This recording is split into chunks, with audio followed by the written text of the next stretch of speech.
अंतिम यात्रा गांव के छोटे से कोने में रहने वाले बूढ़े रामलाल की गिनती गांव के सबसे ईमानदार और नेकदिल इंसानों में होती थी। उनकी उम्र अब 80 के करीब हो चली थी। जीवन के उतार चढ़ाव, संघर्ष और कठिनाइयों से गुजरते हुए उन्होंने अपने जीवन का हर दिन ईमानदारी और परोपकार में बिताया। उनकी आंखों में अनुभवों की चमक और चेहरे पर सहज मुस्कान थी। रामलाल ने अपना पूरा जीवन दूसरों की सेवा में लगा दिया था। वे खेतीबाड़ी करते और अपनी फसल का एक हिस्सा गांव के गरीबों और जरूरतमंदों को दान कर देते। उनका कहना था, जीवन का असली सुख दूसरों के चेहरे पर खुशी लाने में है। लेकिन अब उम्र ने उनका साथ छोड़ दिया था। शरीर कमजोर हो गया था और वह ज्यादा चल फिर नहीं पाते थे। एक दिन रामलाल बीमार पड़ गए। उनका बेटा रमेश, जो शहर में काम करता था, तुरंत गांव लौट आया। डॉक्टर ने बताया कि रामलाल की हालत गंभीर है।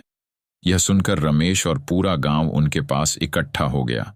सबकी आंखों में आंसू थे, क्योंकि रामलाल ने हर किसी के जीवन को किसी न किसी तरह छुआ था।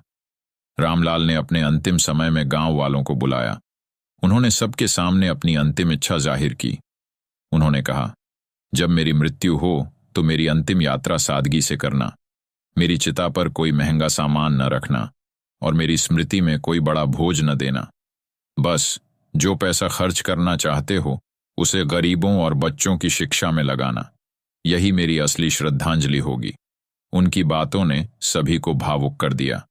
कुछ ही दिनों बाद रामलाल इस दुनिया को छोड़कर चले गए। गांव में शोक की लहर दौड़ गई। उनकी अंतिम यात्रा में सारा गांव शामिल हुआ। लोग उनकी चिता के पास खड़े होकर उनकी बातें याद कर रहे थे।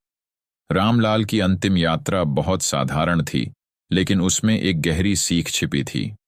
उनकी इच्छा के अनुसार उनके बेटे और गांव वालों ने एक फंड बनाया, जिसमें उन्होंने गरीब बच्चों की शिक्षा और स्वास्थ्य के लिए धन एकत्र किया। धीरे धीरे उस फंड की बदौलत गांव में कई बच्चों की जिंदगी बदलने लगी। रामलाल के जाने के बाद भी उनका नाम गांव में जिंदा रहा।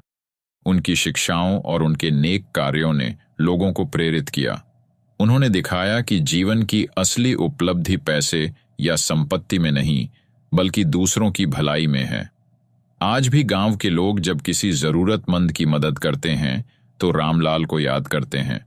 उनकी अंतिम यात्रा केवल एक व्यक्ति का विदा लेना नहीं थी, बल्कि एक ऐसी सीख थी जिसने पूरे गांव को सिखाया कि सादगी, परोपकार और ईमानदारी से जीवन को जीने का क्या अर्थ है।